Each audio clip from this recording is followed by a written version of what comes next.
जिस वक्फ बिल को मुस्लिम महिलाओं को हक दिलाने वाला बताया जा रहा है, उसे संसद में पेश करने वाली पार्टी के पास न तो राज्यसभा में, न लोकसभा में, न देश की किसी विधानसभा में एक भी मुस्लिम महिला सदस्य नहीं। गुजरात की बेटी बिल्किस के बलात्कारियों की रिहाई के बाद उन्हें माला पहनाने वाली लोगों के नेता ये कह रहे हैं कि यह बिल मुस्लिम महिलाओं को उनका हक दिलाएगा, कि जब भी इस देश की जमीन को लहू की जरूरत होगी, आपसे 2 कदम आगे इमरान खड़ा मिलेगा। यह मैं आपसे यकीन दिलाते हुए कह रहा हूं। हमारे घरों पे बुलडोजर तो मत चलाइए ना, हमारी कब्रों में तो हमें सुकून से सोने दीजिए ना। सबको समझना पड़ेगा कि जब जंगल में आग लगती है तो न वो बरगद बचते हैं जो हवा को आंधी में तब्दील करते हैं, न वो बांस बचते हैं जो आपसी रगड़ से चिंगारी पैदा करते हैं। हम ही को कातिल कहेगी दुनिया, हमारा ही कत्लेआम होगा। हम ही कुएं खोदते फिरेंगे, हम ही पे पानी हराम होगा।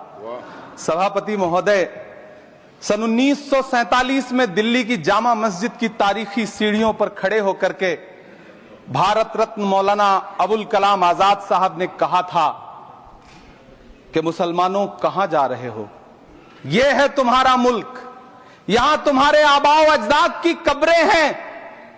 उस वक्त मौलाना आजाद की ये सदाएं सुन करके लोगों ने अपने सरों की गठरियां उतार करके रख दी थीं।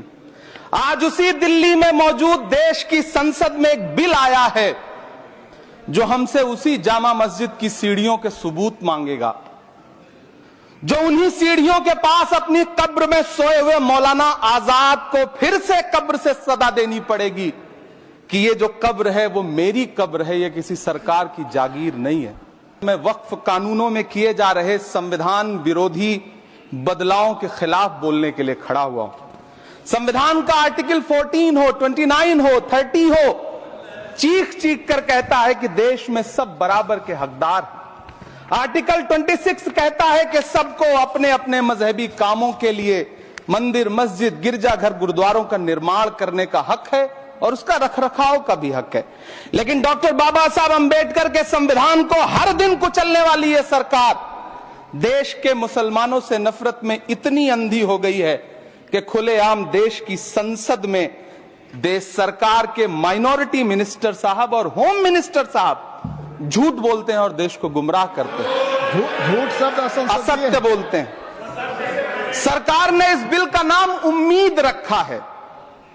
मंत्री जी कल से इसे देश के मुसलमानों के लिए नई उम्मीद बता रहे हैं। नहीं मंत्री जी, न तो यह बिल मुसलमानों के लिए नई उम्मीद है और न ही उम्मीद की नई